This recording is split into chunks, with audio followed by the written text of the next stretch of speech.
And you see,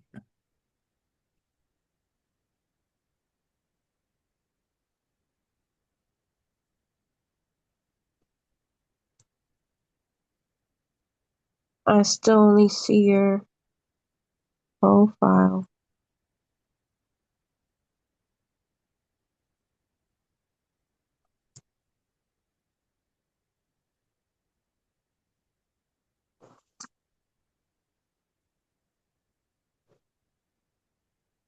hmm,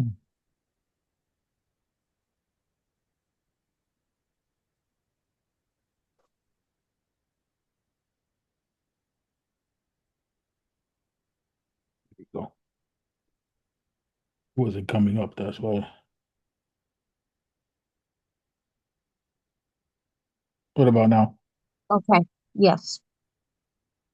Bismillah walhamdulillah والصلاة والسلام على رسول الله المبعوث رحمة للعالمين. يا ربنا علمنا ما ينفعنا وابتعد عنا الجهل وسوء الفهم والنفاق العملي والقولي والاعتقادي، واحفظنا من الذنوب وتأثير الذنوب. فنتوجه إليك ونستغفرك ونتوب إليك ونعتمد عليك. أما بعد. Prior to getting into the section which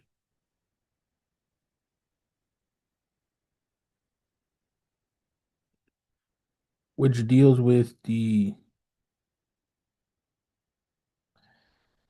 which is dealing with the matters that invalidate the Salah,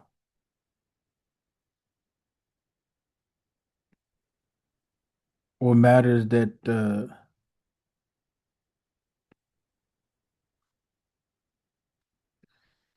make the Salah ineffectual. Simply put, which void the Salah, make it not count. Prior to getting into those issues,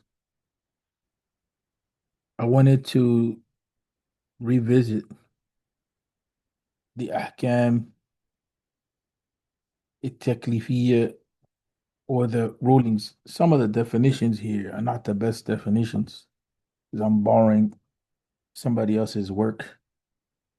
Um, but taklif, for instance, here, taklif,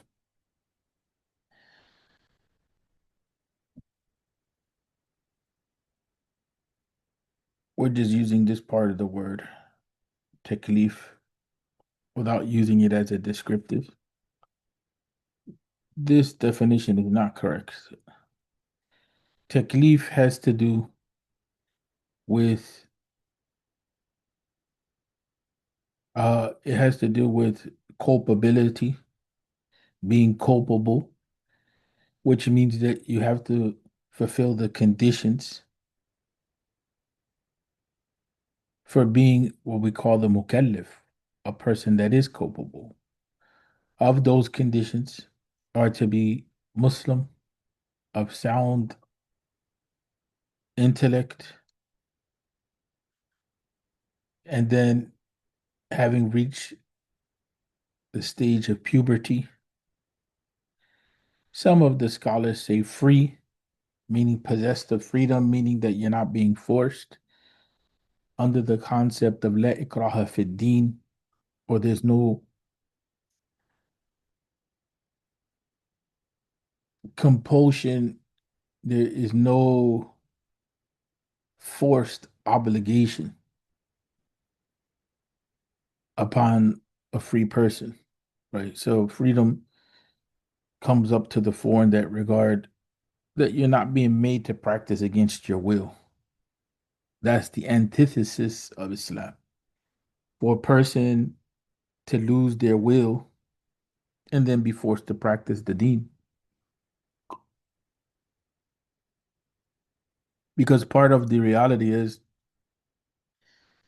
of the deen is to submit the will. So how can you submit the will to Allah if it's not done freely? So there may be some logic in why it is that the person translated as defining, but it doesn't match the reality of the definition. So although we want to be charitable and maybe give an excuse for this, the reality is that it doesn't define or doesn't translate or doesn't communicate the meaning of what taklif really is, right? And although we can understand that, for instance, you can use this idea of taklif to come here to the action which is obligatory and then say, well, wajib or obligation defines it. You can say wajib or obligation second, defines,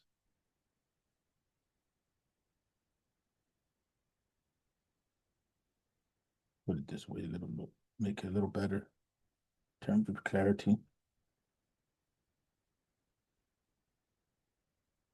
You can see that this word defines the type of action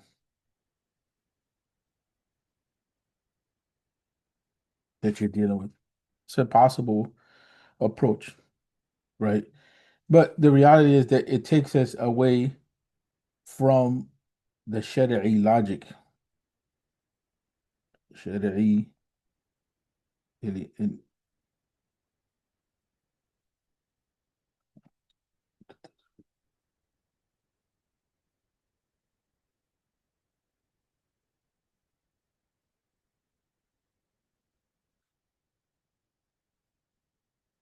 المنطق الشرعي or Shari'i logic or the logic of the Sharia, right? So it takes us away because the idea of taklif is already defined. Taklif is already defined in the Sharia, right? The idea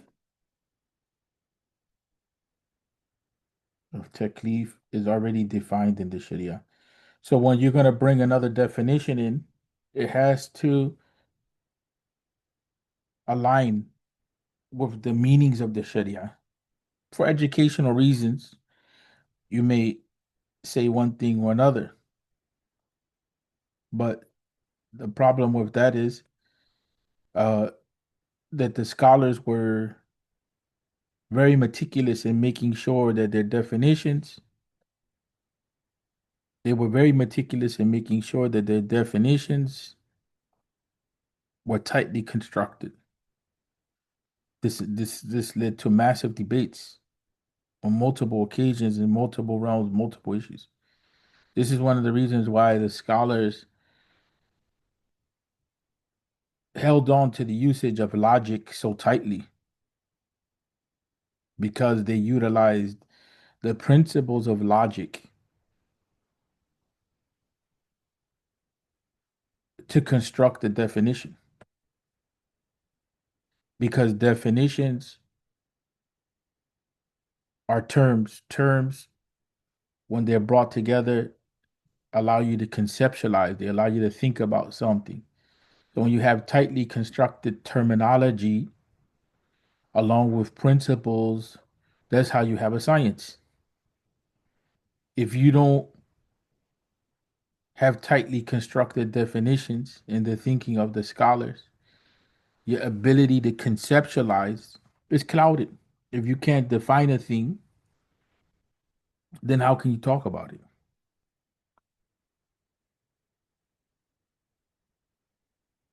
So when we talk about al-hukm al-shar'i,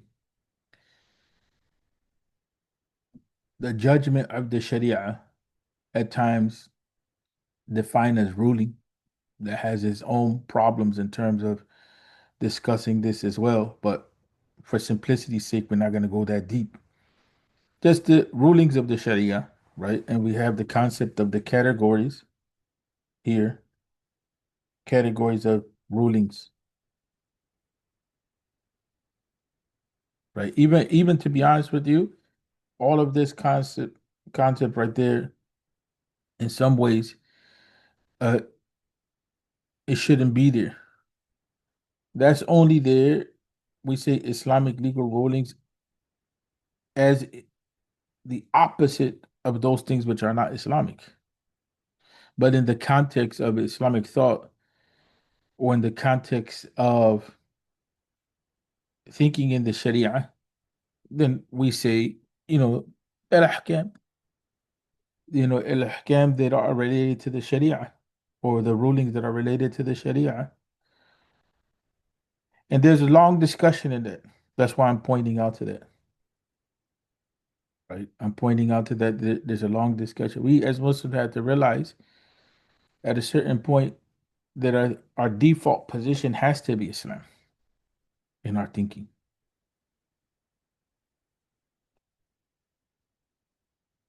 And then it becomes, how do we deal with the world around us? Right.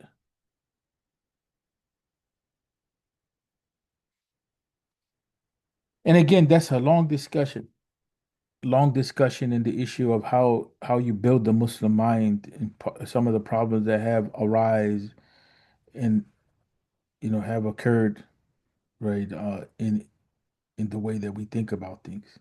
Because in the Arabic, you don't have this concept of, it's Islamic legal rulings, right? You don't have this concept of Islamic legal rulings.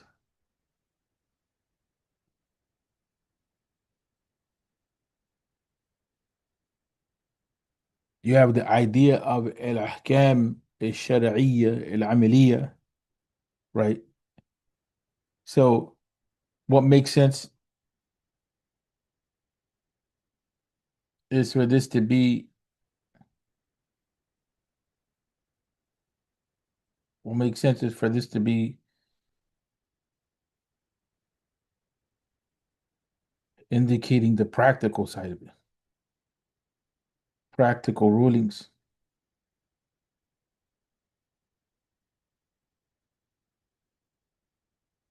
to talk about action as opposed to aqidah, right?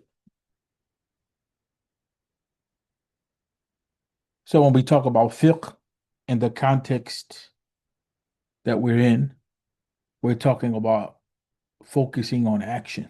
Sometimes that may overlap with points that are discussed in the science of aqidah, right? But the focus is action.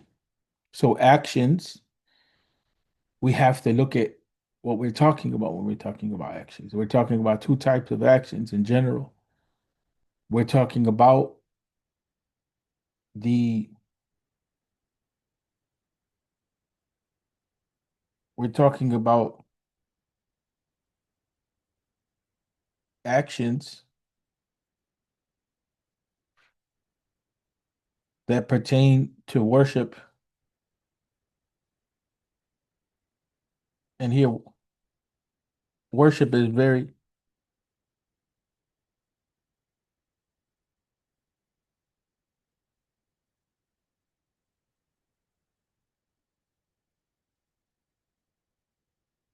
worship is very defined in a specific sense here. And we're talking about the the cornerstones,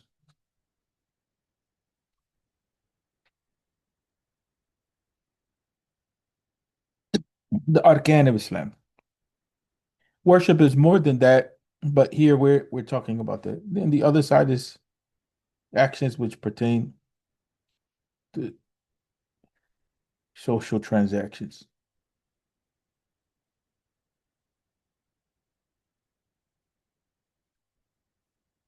right?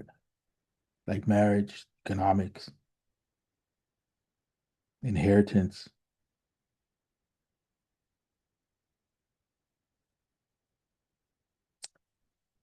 What do we do with those people who engage in acts that violate the well-being of society? Like, for instance, they steal or they kill or they murder.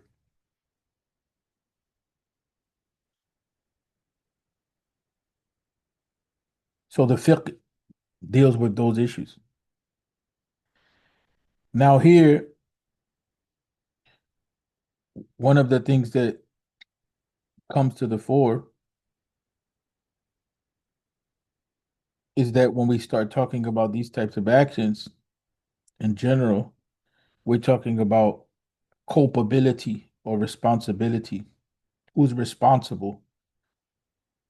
Responsibility is on two fronts. Responsibility has to do with here and now and hereafter, right? That's what makes the idea of Sharia unique, is that we're talking about the effects of our actions in this world and in the hereafter, because there's a culpability, there's a responsibility that we have. We have to keep reminding us that, because in the time period that we live in, that's not the case. We don't look at actions as having an impact beyond ourselves unless we're talking about building institutions that remain after we're here, or something else that impacts society. But we're not thinking about the spiritual realm unless you're from a religion or something like that. But what we're saying is that materialism cancels out our everyday thinking, right? It doesn't make it a conversation at the forefront. My space in the heavens, my space in the hellfire. That type of thinking is not something which is central to the way that life operates or moves.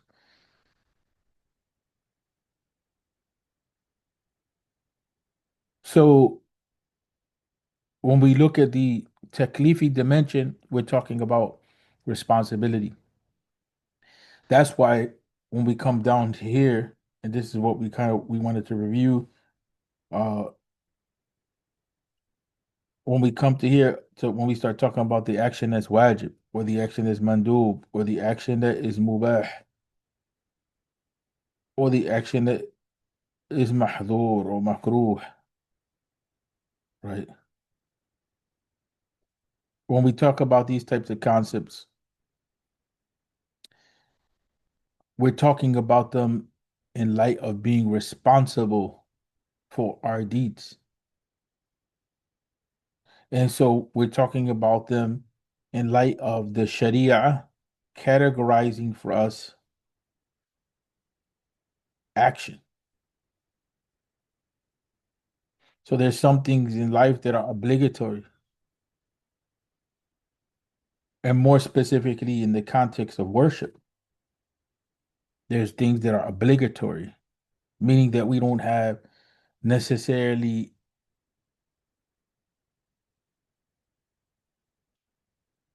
decision making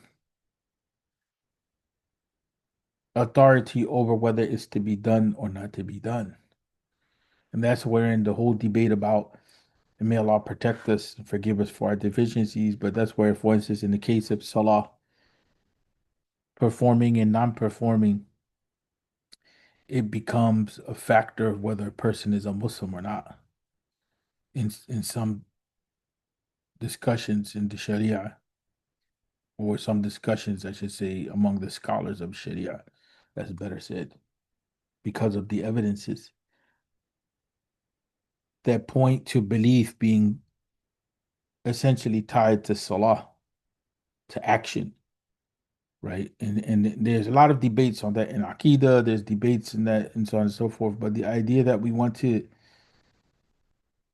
bring here is that there's certain acts that we're obligated to do, and we have to train ourselves to perform those actions. Just like in any job, there's responsibilities that have to be done. But in a materialist, secular way of thinking, we don't have a problem with accepting the idea that in the workplace certain things we're obligated to do, and if we don't do those things, and if there's non-performance, that we will cease to be employed by that employer for violation of contract.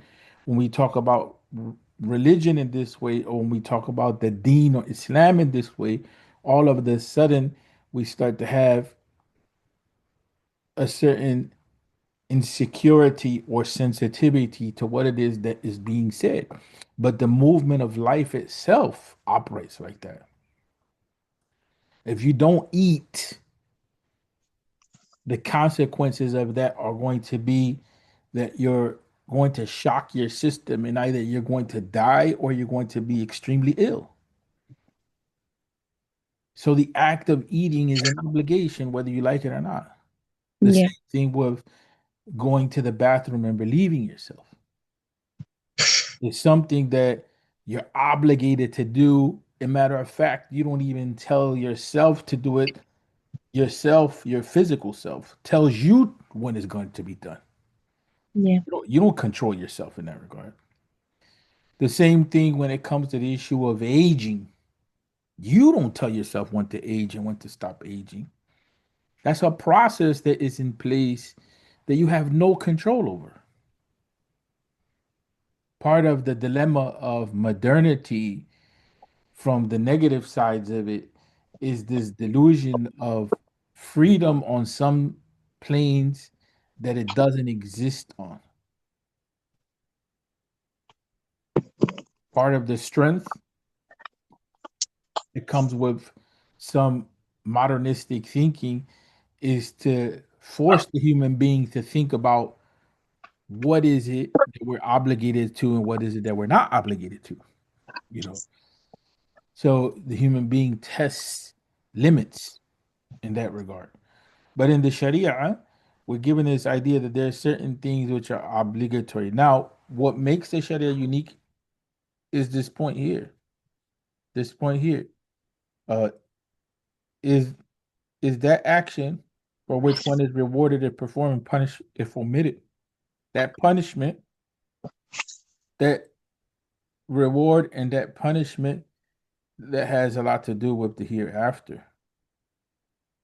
Is there a here and now component? Sure. But this is the dimension which makes the Sharia different than just saying law.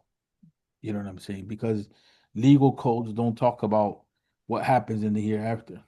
That's the dilemma of just translating certain things without a lot of thought behind it.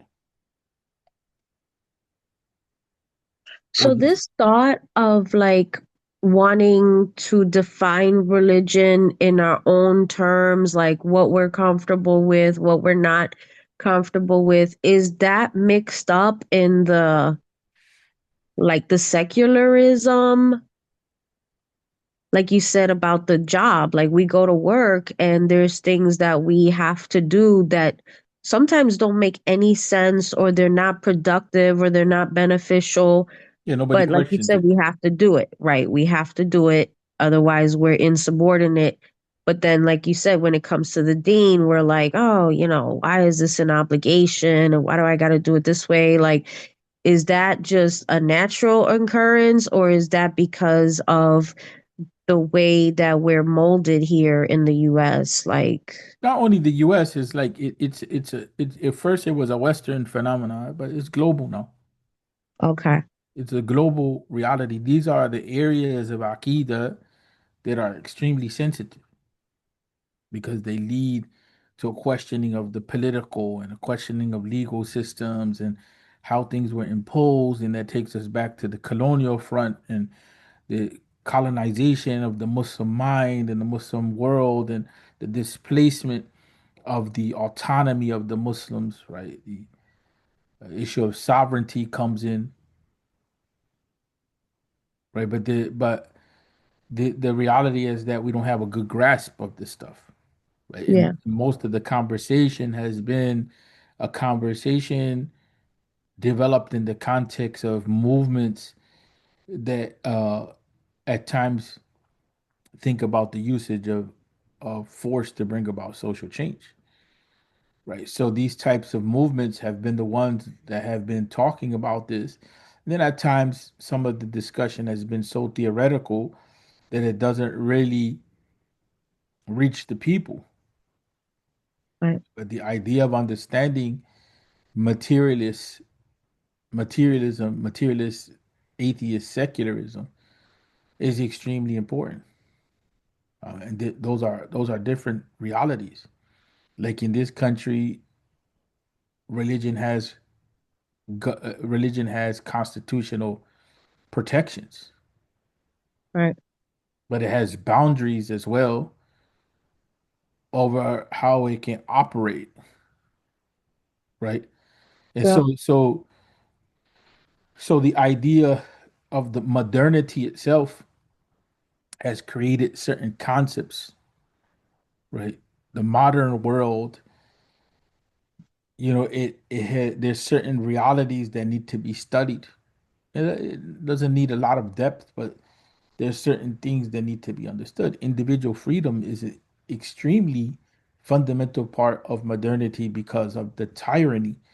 A lot of times when we talk about modernity, especially as Muslims, there is the inclination to speak about modernity only in the negative Right. and decontextualize it from its historical origins, which a lot of it has to do with Europe and the Americas, right? So Muslims entering into that conversation or putting ear to that conversation that don't have understanding of these realities, they don't have the right to speak much. Mm. And even if they do get somewhat of a grasp, a lot of times, if the conversation doesn't like there's some conditions for what we call البحث العلمي or منهج البحث العلمي or مناهج البحث, right? مناهج البحوث or whatever you want to say in that regard for research methodologies. There's some condition for how research is done, and there's different types of research. But methodologically speaking, in the way that we think, we have to be clear on those different types of research, right? And how it is that they're undertaken. So before we can come to a judgment on something, just like before we can really understand something, we have to define it. Before we can come to a judgment on something, we have to not only define it, but describe it properly. Mm. So the descriptions that we have of the lifestyle that comes under modernity a lot of times is incomplete. So people are just babbling, they're saying whatever because it's fancy to talk negatively about modernity. Right. But understanding the phenomena of modernity and why it came about, modernity is not only the consequence of colonialism, that's one great aspect of it, but modernity also has a lot to do with the experience of human beings on the earth. It happens to be the case that part of this experience, or a lot of it, is being described as what happened with the Europeans, right? But in that context, those debates that they had among themselves that were not just theoretical debates, they also were armed struggle because Europeans they waged revolutions in those in their geographical regions, Mm-hmm. right? And they created nation states off of this idea and so on and so forth, or for these experiences that they had. A lot of it had to do with the political power, economic power, and the role of religion. It had to do with the role of culture, the role of custom, the role of the group, and where the individual stands. So when we come back to your question, part of people having the freedom to define religion for themselves, it has a lot to do with a transformation that took place between the community and religious authority. And so there was a time when the Catholic Church was dominant. Protestant Christianity did not exist, right? So those religious orientations emerged due to certain positions that the church took. The church, where it messed up at, was that it controlled knowledge at a level that became extremely problematic. So it stopped on some fronts even the ability of people to understand the world around them because it controlled scientific investigation. So then when you go to people like Galileo and others and so on and so forth, and you start talking, you have start having discussions about uh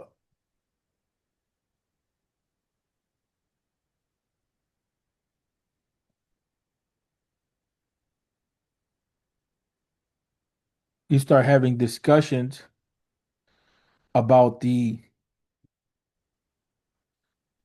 sun and the earth and whether it's flat, you know, what moves? Does the earth move? Does the sun move? The church, they came in and created a lot of problems in that realm. Hmm. So the idea of religious freedom became a fundamental part of the way that Europeans function in terms of how they thought about religion. And that affected the contemporary reality of the US and the West in general, right? So how do we define modernity? Because I've only heard it used in circles most of the time outside of this, like in a negative context. So like that's new Modernity information. has different dimensions. Okay. Let's pause there. Modernity has different dimensions. But one of the dimensions of modernity is the question of reason and revelation.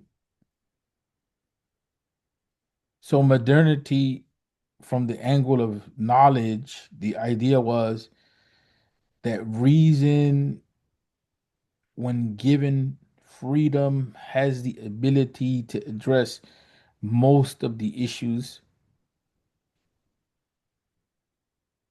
that relate to the human being. And there's a promise of progress when people are rational. Of course, there's certain definitions of what reason means here, but the idea of reason being given the reign, that progress can be made if we're more rational,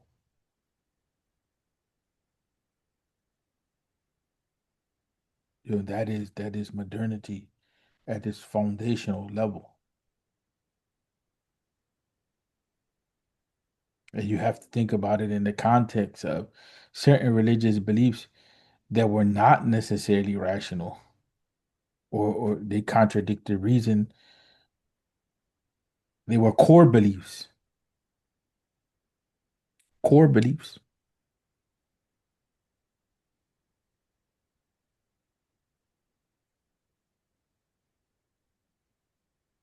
And there's So things like, isn't that again, what a there pluralistic society is like? Is that how like a pluralistic society can exist? Is because we just kind of like agree disagree, but we don't fight about it, or but then there's other factors that come now on that's modernity, creating multiple opinions because of freedom of opinion and freedom of thought and freedom of expression. So then now there's the idea of democracy, which is not a new idea. Democracy, you know, at least in the West, it was in part borrowed from the Greeks and from the indigenous populations, or right? Because the indigenous populations, like the Iroquois Nation and others like that, they conducted their affairs by mutual consultation. It's Mhm. like it was a even the whole idea of some argue that the idea of trial by jury, that this is an Islamic concept, like in the Maliki school, when there's an absence of a judge, where there's absence of a judge, that you have 12 people of knowledge, they come together Mm. and they make a decision. There's been some research on that, how the founders may have borrowed from the founders of the political system today in the US. They may have borrowed from all of these different realities to create another system. And at the core of it, the idea was to constrain tyranny. That was the concept, to constrain tyranny. Freedom, like one of my teachers had said, philosophy is a fundamental part of, you know, of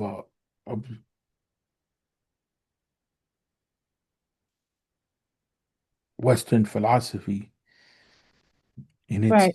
in its early phase. But it has its own sets of issues and problems. But going back to our point that there's certain things that are obligatory, especially when it comes to acts of worship. Those things that are defined as obligatory are rewarded when performed and punished if not. Right. And then the mandub or the mustahab, right?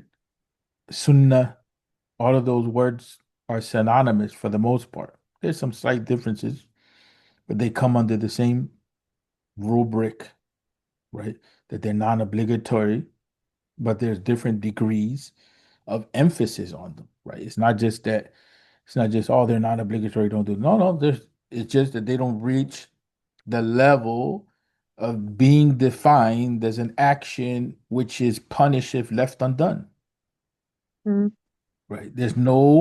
Evidential, there's no uh, support, there's no backing, there's no grounding, there's no foundation for the claim that if this act is not done, then it's punished. But there's support, there's evidence, there's grounding, there's a foundation for the idea that if this act is done, it's rewarded.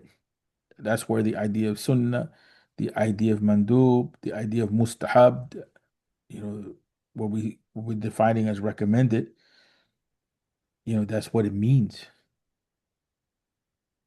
That's what it means. And the idea of mubah is the idea that is something that's permissible, but technically speaking, you know, here it says that is neither rewarded if it's performed nor punished if omitted. That's only in the beginning phase. Mm. Because something can be permissible, it can be mubah, it can be allowable, it can be licit in the beginning of it. For instance, if I were to drink tea with sugar, like I'm drinking right now, nobody's really gonna, it's an action. It's an action. I can say Bismillah in the front of it, Alhamdulillah after taking my drink, and that everyday action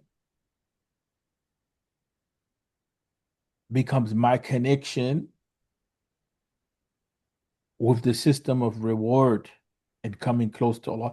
I can think about how it is that Allah blessed us with water, how it is that Allah Tabaraka wa Ta'ala blessed us with the materials to make this mug, how it is that Allah blessed us with the fire to make it, with the thought.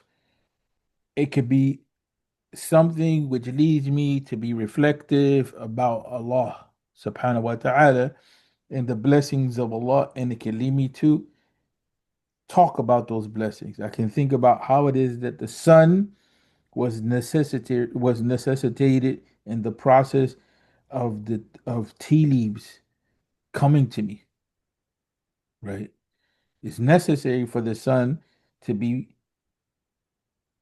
in this process because tea leaves need sun and there's soil and there's minerals and enrichment and the bees and everything that goes along with that.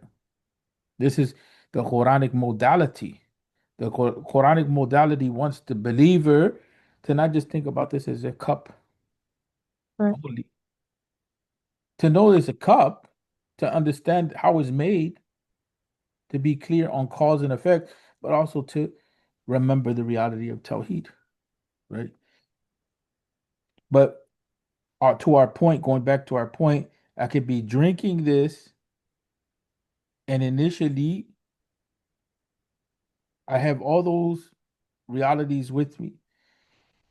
But at the end of the day, it can move from it can move from illicit action, a permissible action, to illicit, to impermissible, to problematic. Why? Because what about if I have diabetes and I'm destroying my health? Right. What about if I, and this is not it's easy to say, but not easy to really reflect on. What about if I'm addicted to the caffeine and is having an impact on my mental health and my perception on things? Because caffeine is a drug and caffeine has a negative impact and is leading me So to be what's aggressive, permissible was leading me to mo- be aggressive mhm, in my interpersonal relations. Something as simple as that, coffee, caffeine. People don't think about it. And the herbals in the past, the herbal books, caffeine was said to have schizophrenic impact, mhm. coffee specifically, on the individual, which is not talked about. Why? If you think about the role, you know, the reality of tea and the reality of coffee, how it's used in the exploitation of people, the same thing of sugar. In today's time, you know, we don't think about it much because it's easier for us to function, but a lot of our existence has to do with exploitative labor, whether it's our cell phones or our rugs. Some of our rugs were being created with child labor. Some of our electronic devices, you know, they come to us due to exploitative labor somewhere in Africa in some cave somewhere, rug somewhere in Bangladesh somewhere, and some factory is being made by an exploited worker that probably doesn't even have the opportunity to eat. So the mandub can shift. The mandub, I'm sorry, the mubah can shift. So what's permissible or mubah depends on the individual that it's applying to. All of this stuff is going to come back to the action. It comes actions. These rulings only pertain to actions, and we have big mistakes in how we understand things sometimes. So, for instance, we say TV is haram, movie is Mm-hmm. haram. No, that's why I said coming back to the issue. Can you see the screen or no? Yes. That's why we said here taklif. What does taklif mean? It means being culpable. Is a television culpable? Is a television going to be punished in the hereafter? That's the dilemma that we have in our thinking, right? That we don't understand concepts properly when we're arguing over the deen. We're not clear on it. So, firstly, it pertains to the action. Choice of the individual can come in, but the action in case A or exhibit A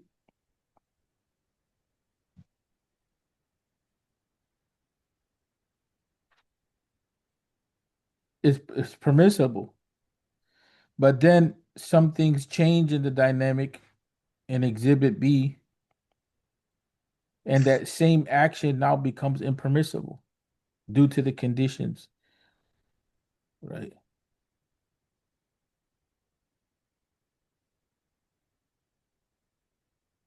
So you could be drinking tea and it's all fine and dandy. And then later on, you're drinking that same tea, but it's contributed to the destruction of your health.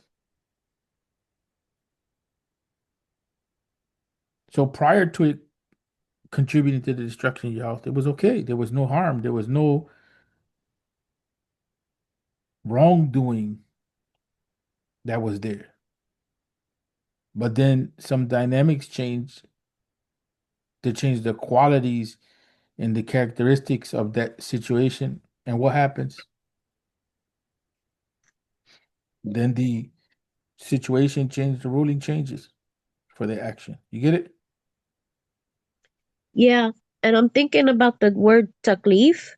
because in Urdu, I don't know why taklif means like hardship, burden, It's true. It does mean that. heaviness, It does. pain. That's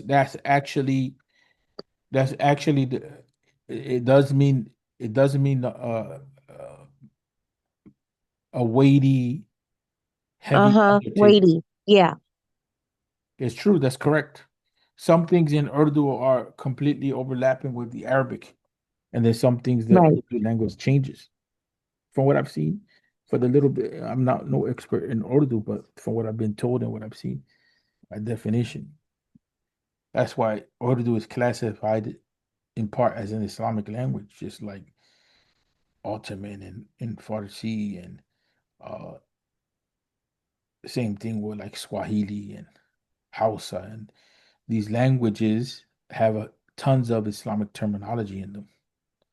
Right. They do. And I just wonder if like taklif is one of those Arabic words that has many different No, meanings to it them. doesn't have many different meanings, but Okay. that's one of the core meanings. But then because now it comes into the science, that's more what you find in the Quran. But then when you come to the science of usul al-fiqh, or the science of fiqh, which is the practical part of usul al-fiqh. Usul al-fiqh is the theoretical side of fiqh, is like the theory, for lack of a better term, but just for simplicity's sake, theory of law, the theory behind the law, or the theory behind legal thinking, right? And then fiqh becomes the practical law, so to speak. And again, we talked about the problem of defining Sharia as law, but just saying, using it for an example for simplicity's sake. So then we covered up to this. So then the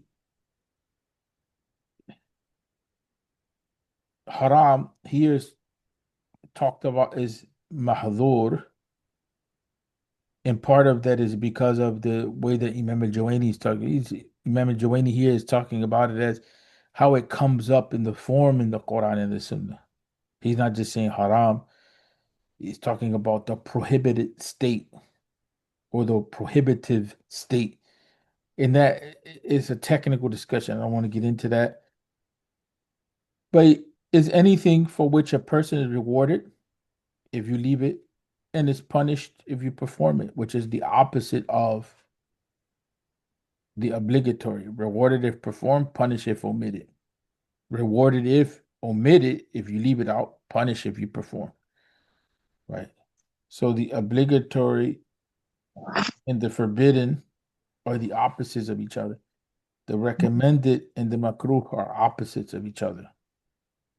And this is supposed to be like a neutral space which you can go to the makruh or the dislike or the offensive, or it can go to sometimes that which is permissible can become an obligation as well. You know, like exercise, permissible, Okay. I was just about to ask, like, what would be an example? but it can become an obligation based on Right. certain Like you have situations. to do it. Yeah. So then the makruh is that which is the makruh is that which is disliked. The makruh is that which is disliked. And so here the idea is that it's rewarded if you leave it out, and it's not punished if you do it. And so we just covered a section on the makruhat in this salah. So the reason why we stopped to do this is because of this concept of was valid. And normally in the books of usul al-fiqh, you're not going to have a discussion on validity and invalidity right back to back or in the same area with the ahkam. This is unique to Imam al-Juwayni. This waraqat, this book.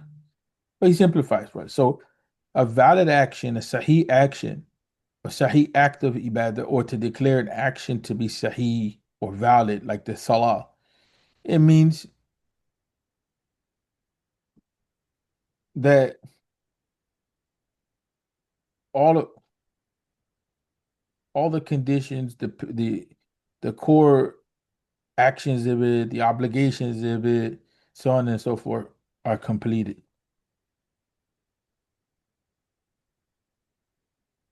And there's no obstacles that prevent that action from taking effect. A lot of times people, when we talk about al-wada'i,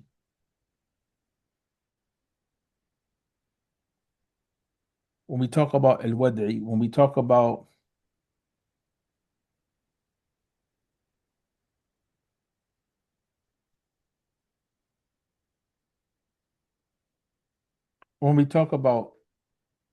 just for simplicity's sake, we're saying the hukum,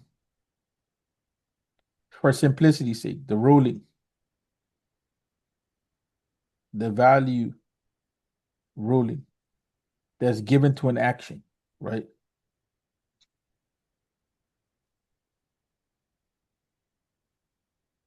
It has two components. The value itself, how are you going to evaluate the action? Is it an obligation? Is it wajib? Is it haram? Is it prohibited? Like that. So on and so forth. Now, the other side is contextual realities, right? So we can say that al-hukm al-wada'i is another side of this, right? So you have the ahkam on one side, and then you have the contextual reality on the other side, and the structure of the ruling. So obstacles, causes are part of that. Like for instance, Salah. What is needed in order for Salah to become an obligation? We say Salah is an obligation. What's needed for Salah to be an obligation on a human being? What's needed?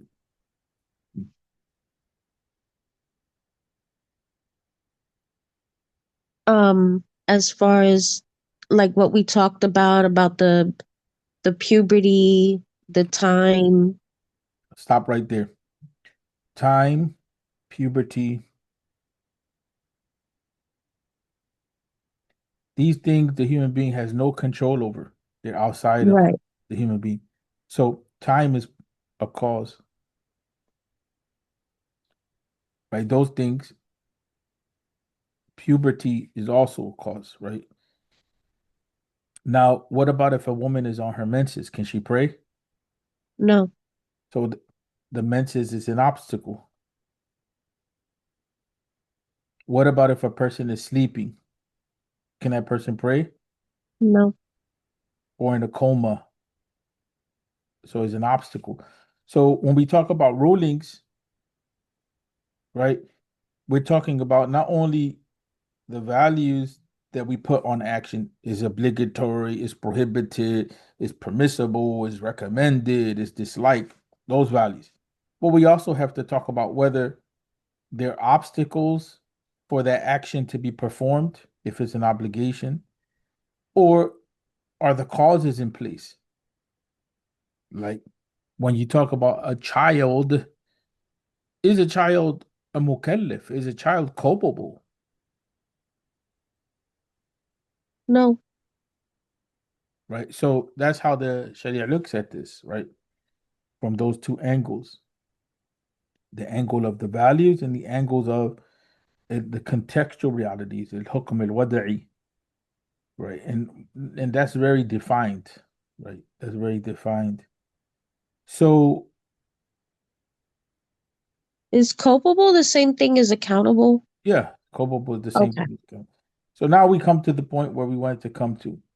So an action that is invalid, which is, and we wanted to introduce these concepts again to think about what we studied and to think about what we're about to study, because we're about to study those things which invalidate the salah. So, or make it batil or make it fasid. Fasid means corrupted, batil means to completely invalidate. There's slight difference between the two, but we'll leave that as it is. In the Hanafi school, an action can be fasid or corrupt and it can be fixed. And most of the other schools is just either sound or unsound. The Hanafis, they add that extra dimension. So then here, the definition for invalid is that which does not pertain to being effective, right? The conditions, the pillars, the obligations are not completed, or there are obstacles in place. Like for instance, a person praying and they lack ghusl, right? So they pray. What is an obstacle in this case for that action to be sound? The fact that tahara is not in place. Mm-hmm. So that lack of purification prevents the action from being in place, from being sound, Right. from being considered valid. Acceptance, el qabul, is different than it being sound or unsound. Qabul comes from Allah. And that's an Urdu, in Urdu that word is there too. Yes. So it being accepted, an act of worship being accepted, that has something to do with the acceptance coming from Allah. But what is in our power is to ensure that the action is sound or to declare to be unsound.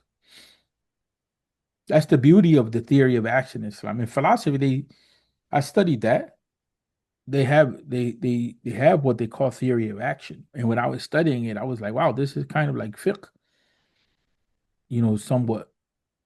But fiqh, Islamic fiqh takes a different angle, but they do study it, theory of action. But in fiqh, we have that. We have it, it is embedded in the fiqh. We think about the person who is the actor. We think about intentionality. We think about the action itself. We think about the idea of the legislator or the lawgiver, which is Allah wa ta'ala. We think about freedom. Those are all things that come up in the theory of action. Right?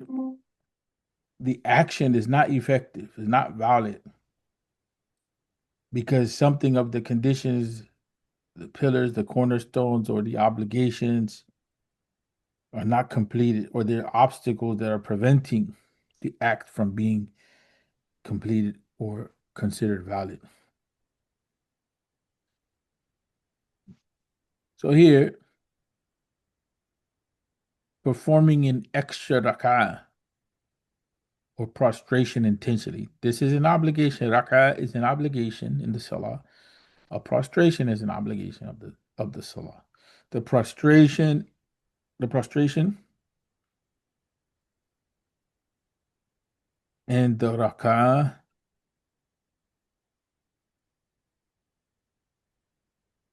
the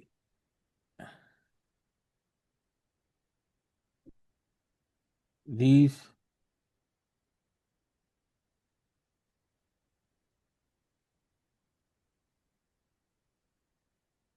these two acts are determined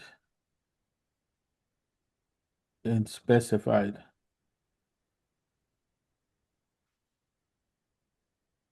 in number, are determined in form and specified in number, meaning that you just can't come and change them as you will, right? Now, in the case, for instance, of the Salah,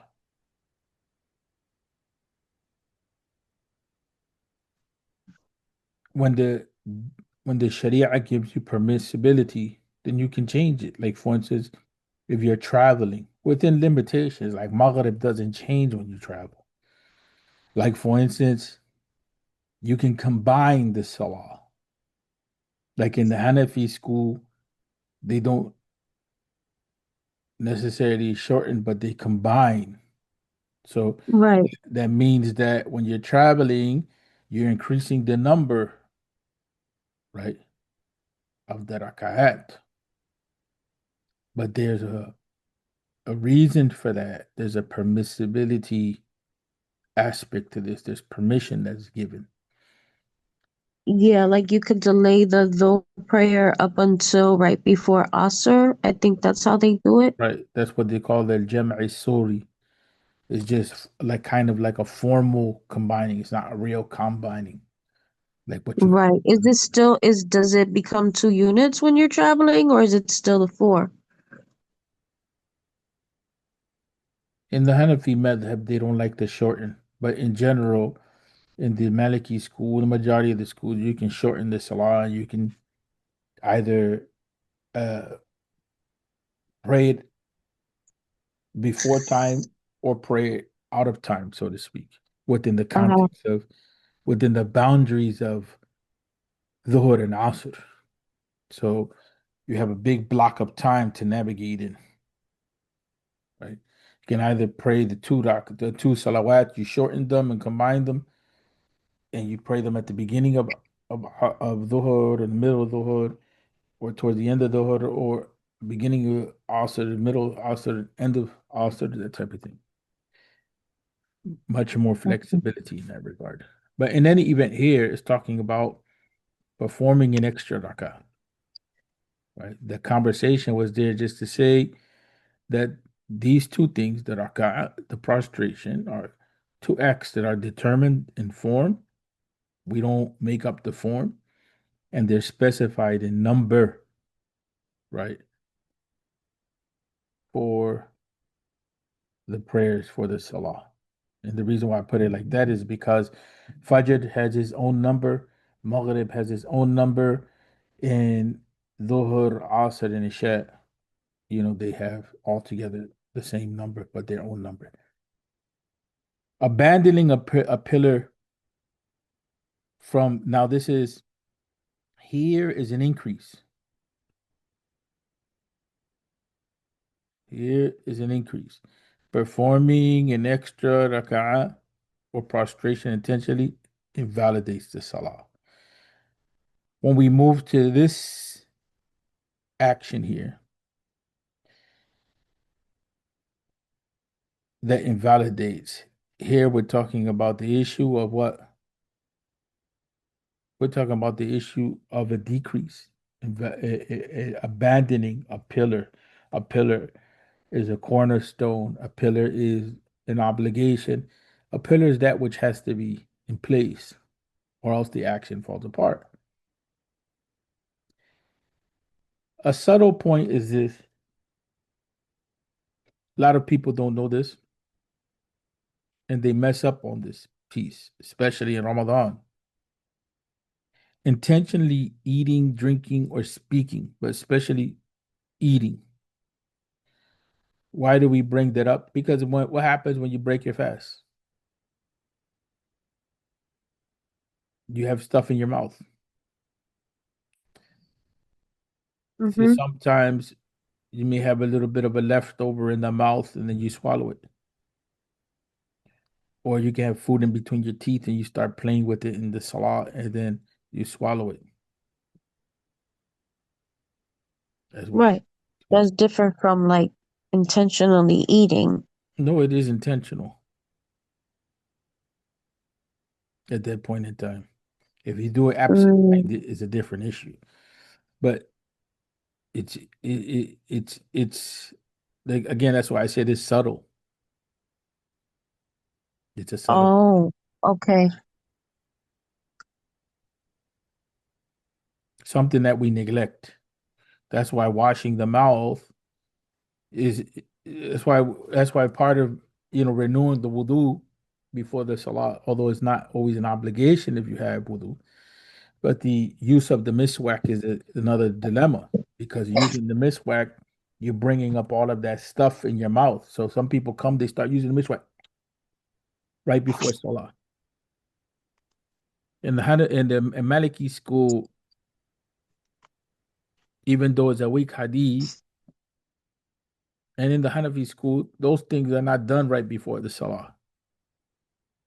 Because what happens now, you do that, where it's really like this. It's the whack. You're using the mishwak. So then all of a sudden you have stuff in your mouth. What are you gonna do? Spit it right there on the floor? Even though we're not gonna say don't use the mishwak. That's not our place. It's encouraged to use the mishwak. It elevates the status of the salah.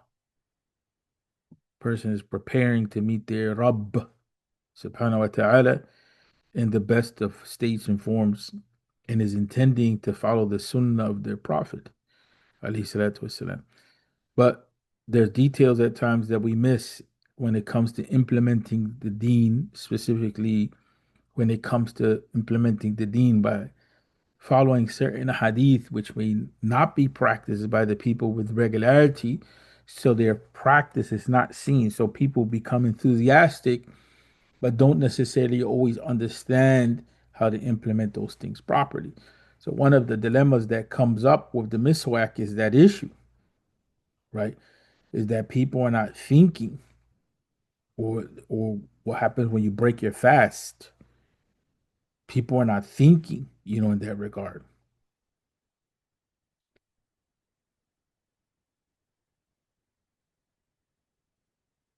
So, people have to, be cautious of that because then it's like, when you start talking about talib ilm, may Allah make it easy. It's coming with responsibility.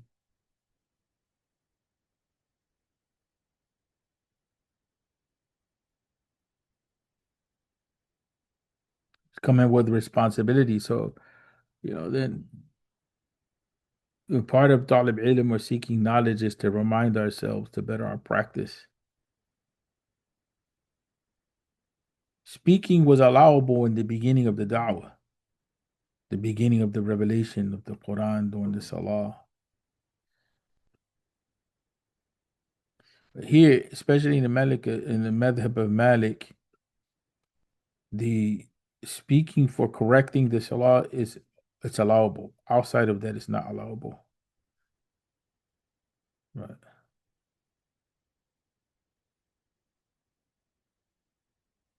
And the thing about it is there's occasions where you have to speak. It invalidates the Salah.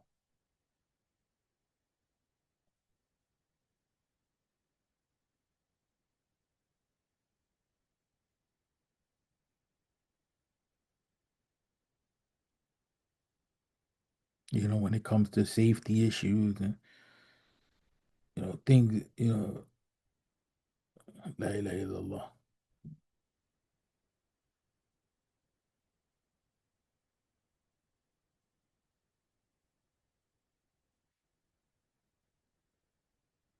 You have some communities where they're so gung ho about throwing a program, but then when it comes to planning really solidly for the youth, they're deficient. And I've seen this over and over again. So the adults are in the building engaging their program, and the youth are outside engaging in behaviors that are dangerous, running in between cars, hiding under cars, or doing things in the community that they shouldn't be doing, and the cops end up coming. These are realities. I'm talking about reality. I'm talking about scenarios I'm making up. And the reason why I brought that up is because I was saying, like, sometimes you're in a situation like, where it's like people are in Salah, but then they're oblivious to what's going on. They're oblivious to what's going on. And we think that that's correct. You know what I'm saying? And it's not correct.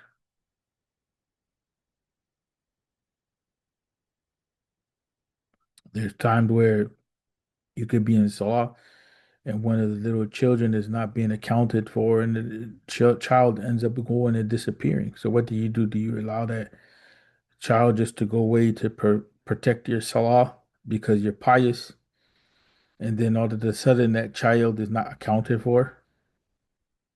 That's the dilemma and all of that type of stuff. So things have to be done right from the beginning. But foundationally speaking, you know, and then people have an audacity of talking about this point of not speaking during the prayer. So, but they'll let their phones ring the whole time. So a person that may not have a good concentration control, or may not have steady focus and concentration, has to be irritated and bothered in the salah because someone decides that they are going to stay in salah form and allow their phone to ring with whatever musical charms are on it, and whatever and it goes on and on and on, sometimes throughout, like, a few seconds of the salah. And no matter how much you talk about it from the minbar, it's still not enough to change the Yeah. culture of the people. Yeah, there's like I don't know, a level of heedlessness, I guess. All of us have our issues, right? But there's certain things that in practice they have to be like standard. You know Mm. what I'm saying? And it's like we have not reached the level of standardness. I remember Sheikh Usama Abdul Azim, rahmatullahi alayhi. I learned that from him. We were in Salah in Egypt, around the corner from the masjid of Imam Shafi'i, because that's where his masjid was at. And we were in Salah, and he had the habit of praying these long salawat, long. And a brother was in the masjid with us, and he let his phone ring and ring and ring and ring and ring and ring and ring and ring. Mind you, Sheikh is in Salah, like long Salah, like we're operating like we're in Ramadan. Yeah. When he got out of the Salah, he took the phone and grabbed it, banged it on the floor, because everybody there is his student, Mm. and they have an obligation to him because they want to be under his guidance. So he was like, whose phone is this? Nobody claimed the phone. Mm-hmm. They were scared. But the point being is that the sheikh is teaching the level of sensitivity with regard to the respect of the salah. And those types of people, we need to have companionship with them because they teach us how to practice the deen properly. And they're few. They're not, those types of people are not always around. No, they're not. They're really not. It's almost like you have to search them out. Yeah, you do have to search them out. But even when you start searching, you may not always find, Hmm. right? Because we're focused on other things. People are focused on other things. They're focused on what dhikr and what dua they can get from their sheikh and what association can they go with. But the basics of the deen, the pillars of the deen, we're not extremely grounded in that. But we're talking about other issues. We're good for arguing about Aqidah. We're good for arguing about this point and that point, but we can't change the culture at this. Yeah. And so people can say they can talk about all they want to talk about. They can say, I from the khutbah have stopped the khutbah and nicely, respectfully, but sternly have told a brother to get out of the masjid. Mm. Brother, it's the khutbah. I understand that you may have an emergency. Please exit and come back when you finish dealing with what you need to deal with. No need to humiliate but at the same time, to sit there and act like or stand there and act like it's not going on is also a problem in the name of the whole jama'ah, men, women, Mm. and children, elderly and youth, all of us have to put up with the fact that somebody feels that in the middle of the khutbah that I have the right to be talking and answering my phone. Mm. It doesn't work like that. You see what I'm saying? So the issue of a lot of us, and I'm not excluding myself, we have to put in focus the reality of the pillars of the deen. Everything else is secondary. All the details of this point and that point is all secondary. Without the foundation being in place, it doesn't make any sense. Chiki, isn't there a hadith about like if you're praying and there's like a snake or something, like you're allowed to kill it? I can't remember Like the specific hadith. you're allowed to break your, can you hear me? Yeah, Like you're allowed, you're allowed to like break your salah if there's like a snake.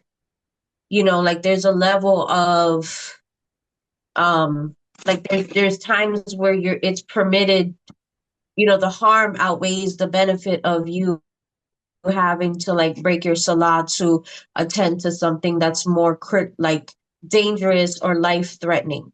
Like you were saying, the kids, something happening to the children in the parking lot or something.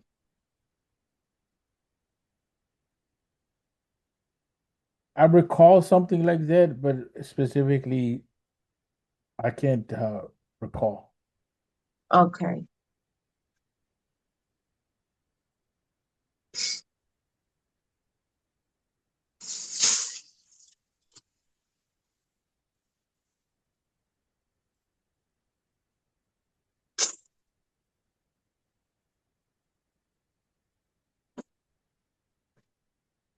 Yeah, there's yeah,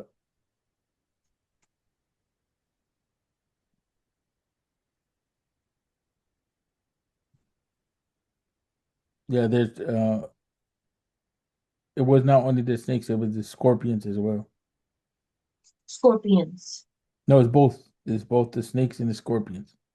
So if you're making salah and you see something that's like Now, poisonous. the reason why I was pausing on that is because sometimes in the fiqh, well, I mean, honestly, that's something that's harmful. So anything that is harmful, like a tarantula or whatever, you're not going to let it ride because of, is not mentioned directly. But Mm-hmm. the idea is that, it's anything that is harmful in that regard. But the reason why I mentioned that is because immediately the reason why I paused specifically, firstly, I couldn't remember. Secondly, because there's a whole discussion in the fiqh. There's a whole discussion on the issue of killing bugs and is it valid, is it not valid? that type of thing. Right. Because Like of we're not supposed to remember, kill there's another spiders. remember, there's this point here that comes up. Where is it at?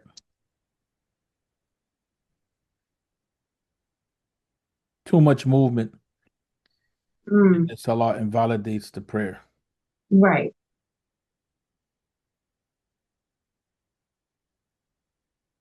See, or in order to protect himself or his wealth, that type of thing.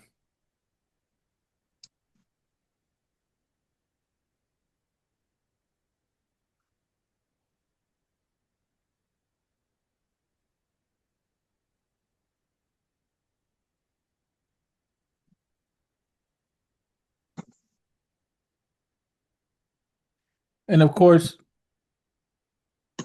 it says speaking in the salah is allowable as long as it's for correcting the imam, and it should be limited to what's essential.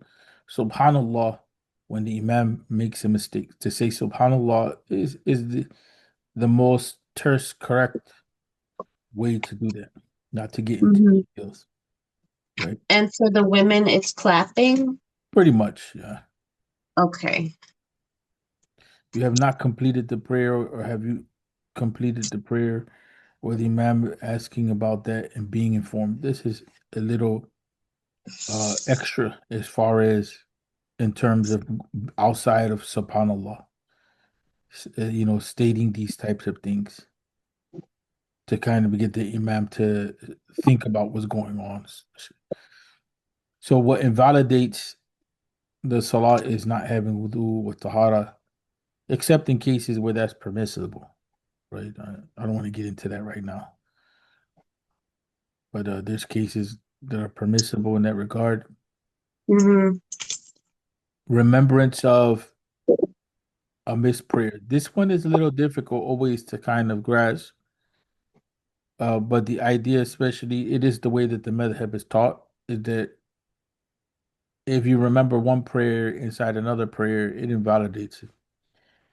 I leave it at that. Um, that's just the way the madhab is taught. Laughing out loud intentionally or out of forgetfulness. This is how it's taught here. In some positions in the madhab, the out of forgetfulness part may be excused, but in reality, it's not. Uh, Out of caution, laughing, whether intentionally or unintentionally. Uh, that's basically what he's saying. Intentionally or unintentionally, it invalidates the salah. Hmm.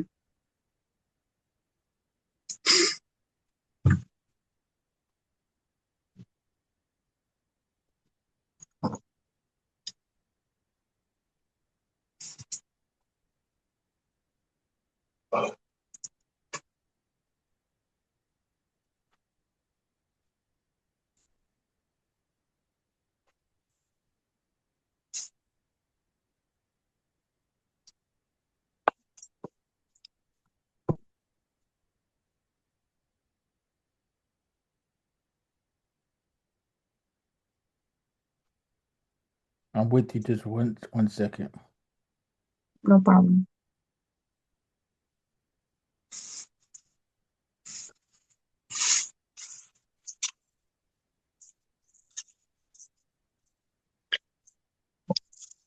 Take Yusuf, I have to go soon. Okay.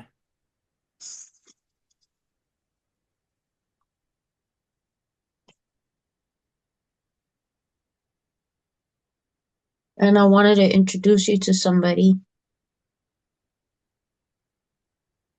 So here, in the explanation of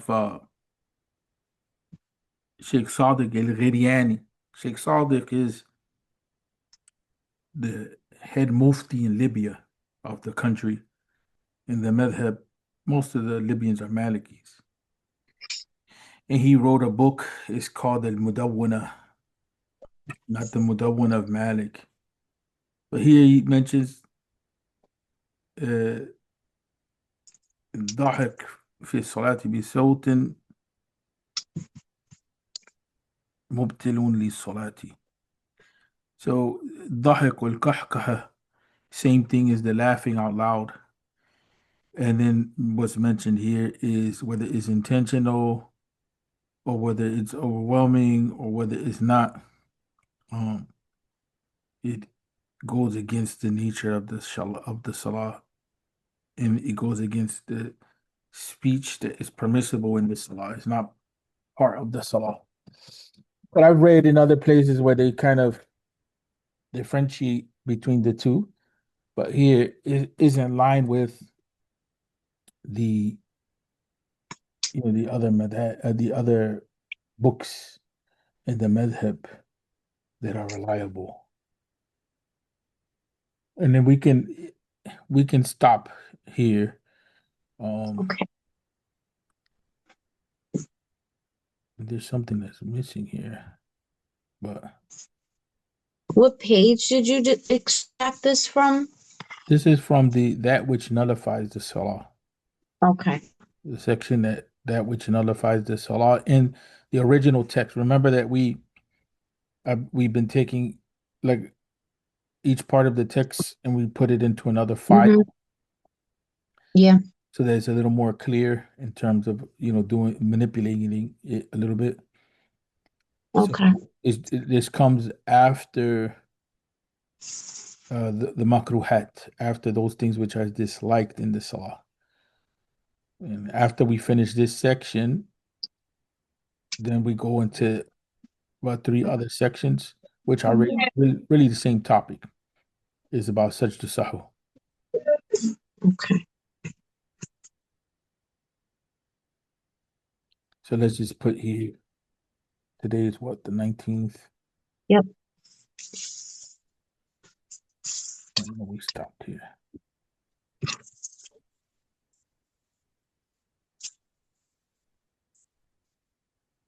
Stop. Okay.